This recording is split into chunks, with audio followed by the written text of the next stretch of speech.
Chapantongo, como en muchos otros lugares, existen diversas leyendas. En el episodio de hoy se presentarán dos que son algunas de las más populares, conocidas en estas tierras de origen del dios Huitzilopochtli.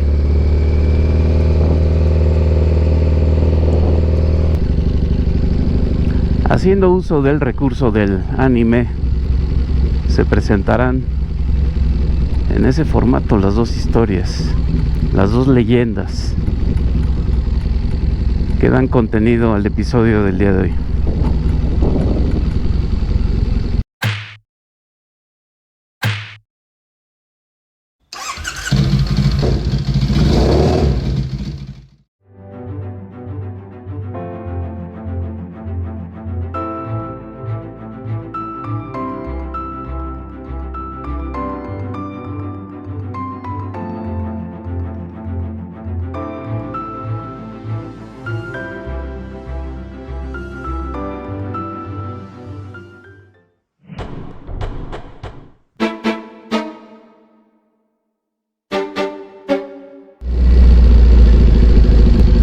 La primera leyenda es conocida como la leyenda de las chicalotas y tiene que ver con tres mujeres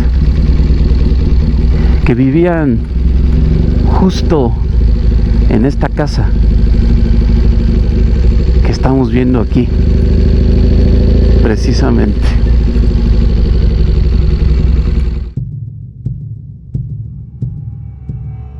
Cuenta la leyenda que hace unos 100 años, aquí en la cabecera municipal de Chapantongo, en la casa de piedra que está al lado del río allá por el paraje conocido como La Nuez, a un lado del puente, donde se supone que vivían unos brujos y hoy llegan los santeros, allí en esa casa vivían 3 mujeres de la familia de los Pérez. Eran 3 hermanas, de las que solamente se recuerda el nombre de una, que era Leonor.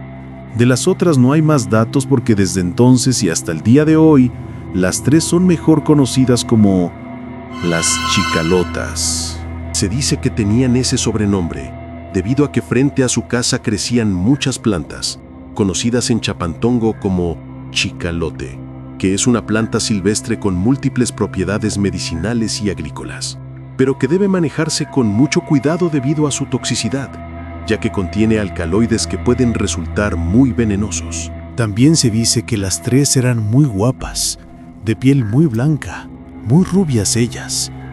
Descendían de familia de terratenientes y en general eran mujeres adineradas que vestían elegantemente. Era la época del porfiriato.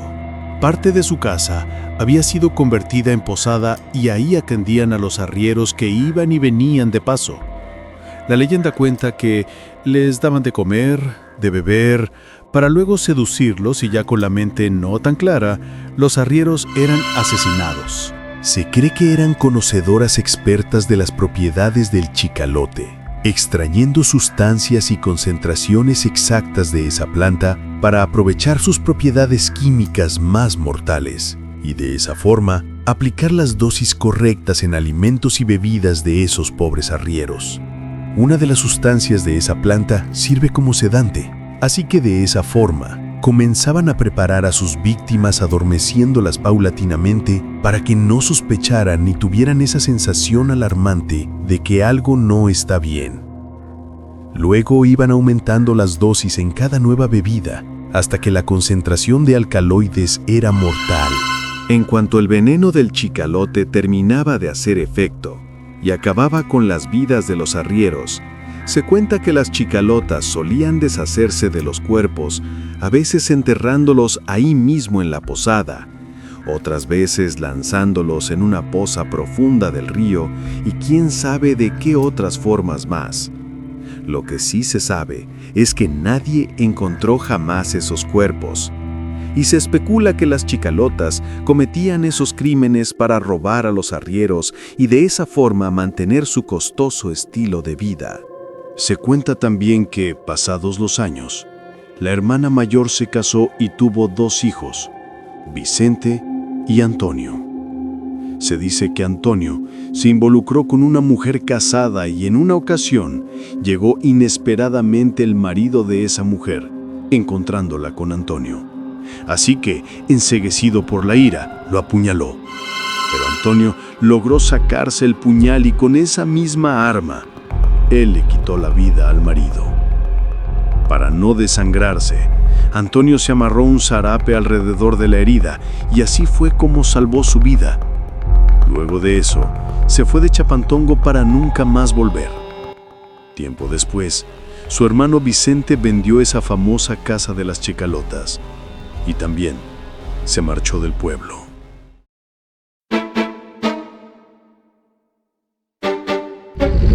La segunda leyenda ocurrió también aquí, en la cabecera municipal de Chapantongo. Justo aquí, en el balneario conocido como El Tanque. Es donde se dice que ocurrió la leyenda de El Viborón. Cuenta la leyenda que aquí en las tierras de nacimiento del dios Huitzilopochtli, en este municipio hidalguense de Chapantongo, había un brujo que provenía de un asentamiento azteca que se había establecido en el mítico Cerro del Hualtepec, originalmente llamado Cerro de Coatepec. Por diversas circunstancias, ese brujo y varios de sus seguidores fueron desterrados de ese asentamiento y tuvieron que emigrar a otro lugar dentro del mismo territorio que hoy ocupa Chapantongo. Luego de un largo y arduo peregrinar, el anciano brujo y sus seguidores llegaron a un sitio que por su verdor contrastaba con el seco paisaje de estas áridas tierras del Valle del Mezquital. Así es como el brujo se percató que en ese sitio encontrarían agua en abundancia. Ese lugar se localiza en la zona hoy conocida como Los Cerritos, y ahí es donde comenzaron a construir su nuevo asentamiento. De hecho, como herencia de todas esas construcciones que han permanecido ocultas a través de los siglos, es que actualmente es posible todavía encontrar diversos vestigios arqueológicos en toda esa región. Dice la leyenda que el brujo explicó a los habitantes del nuevo poblado construido que para desarrollar prósperamente sus actividades productivas y contar con suficiente alimento, era necesario tener abundante agua para el correcto crecimiento de sus cosechas, pero que para eso era requisito llevar a cabo un sacrificio humano, específicamente de la persona con el corazón más limpio y puro de los habitantes del asentamiento, y que ese sería el inicio del trato establecido con los dioses para gozar de agua limpia, rica y abundante. Pero para que el agua no dejara de fluir, los dioses necesitarían cada cierto tiempo de un nuevo sacrificio humano. Así habló el brujo en Los Cerritos, para luego guiar a un grupo de 20 hombres del asentamiento, a quienes condujo hacia un sitio donde les dio la instrucción de cavar al pie de un fresno frondoso, porque dijo que ahí emanaría agua en gran abundancia. Algunos cuentan que esa poza era tan profunda como 2 metros y tan amplia como un diámetro de 3 metros. Y sí, justo en ese sitio, los 20 hombres presenciaron llenos de júbilo cómo fue que comenzó a brotar agua cristalina. Luego de ese día, ocurrieron diversas muestras de agradecimiento a la Madre Tierra, tales como ofrendas consistentes en manjares, figurillas y vasijas de barro, puntas de flechas o cuchillos de obsidiana. En días posteriores, el brujo nuevamente guió al grupo para cavar otra poza, pero esta vez más grande, de la que emanaba mucha más agua que se fue almacenando para cubrir de mejor forma las necesidades del asentamiento. Cuando terminaron de construir la poza, el brujo habló con el grupo para recordarles sobre el trato que él había aceptado con los dioses a cambio de la abundante agua con la que ahora contaban. De esta forma, les dijo que había llegado el momento de cumplir con el trato y ahí les dio detalles sobre el acuerdo que había hecho. Entonces hizo del conocimiento de todos que el corazón más noble y puro a sacrificar era el de una niña del grupo, que resultaba ser la hija de un guerrero que tenía gran lealtad por el anciano brujo, y de una princesa que se decía era descendiente de Huitzilopochtli. Por esos motivos, la niña era el corazón más noble y puro. El sacrificio debía llevarse a cabo a la noche siguiente, cuando la luna llena se pusiera a la mitad de ese territorio. El padre de la niña, enfurecido por los detalles del acuerdo, olvidó su lealtad y trató de apuñalar al brujo con su cuchillo de obsidiana, pero esto fue impedido por la flecha de uno de los guardias que acompañaban al anciano, misma que se clavó directamente en el corazón del guerrero. Mientras eso sucedía, la princesa trató de huir con su hija, pero fue rápidamente interceptada por los guardias y la niña fue arrancada de sus brazos. La luna llegó a la posición esperada y el sacrificio se llevó a cabo sin mayores contratiempos. Luego de eso, la vida de la princesa se fue extinguiendo a consecuencia de la profunda tristeza de saber perdidos a su hija y a su compañero. El anciano brujo entró en trance y comunicó a los habitantes que, como parte del trato para conservar el importante recurso agua, debía sacrificar su propia vida, y así ocurrió. De esta forma, niña y anciano se convirtieron en los eternos vigilantes del agua y del buen uso que los habitantes debían darle. Pero estos vigilantes tomarían formas no humanas para cumplir con la labor encomendada.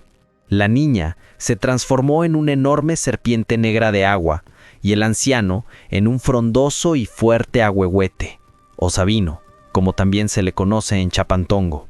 Ambos vigilantes se encargarían no solamente de cuidar el buen uso del agua, sino también que se cumpliera oportunamente el acuerdo establecido respecto a los sacrificios humanos requeridos. Previo a su sacrificio, el anciano aclaró que invariablemente la vida humana a ofrendar debía ser siempre la de un hombre. También informó que un total de 77 vidas debían sacrificarse a través del tiempo como parte del acuerdo establecido con los dioses, y que la niña sería la encargada de reclamar esas vidas. Luego de decir eso, se desvaneció misteriosamente. Y en los días posteriores nació y creció el ahuehuete frondoso y robusto anunciado. Ese árbol permanece hasta nuestros días a las orillas de lo que hoy se conoce como el balneario El Tanque, aquí en la cabecera municipal de Chapantongo. La leyenda cuenta que en ciertas noches se escucha un golpe fuerte en el agua, algo así como un chapoteo provocado por una criatura de descomunales dimensiones, o como el sonido que hace un gran tronco que de pronto cayera al agua. Hay pobladores de avanzada edad que aseguran se trata del viborón, como se le conoce a esa legendaria criatura, y que hace ese ruido cada vez que se lanza al agua desde las ramas del robusto sabino, lo que representa la reunión entre niña y brujo, decidiendo quién será el próximo hombre a ser sacrificado para no incumplir al ancestral acuerdo. Se dice que a la fecha ahí se han ahogado 43 hombres de los 77 pactados en el acuerdo. Y también se dice que ninguna mujer ha perecido en esas aguas, supuestamente porque el viborón, al ser hembra, las protege. Hay también quien cuenta que se han organizado grupos de personas tratando de dar cacería al viborón, pero que cuando lo llegan a ver durante la persecución, quedan paralizados de miedo y con la mente perdida. La gente mayor del pueblo asegura que si un día el viborón llegara a desaparecer, el agua que alimenta a la zona del tanque, y quizás a todo Chapantongo, dejaría de emanar para siempre.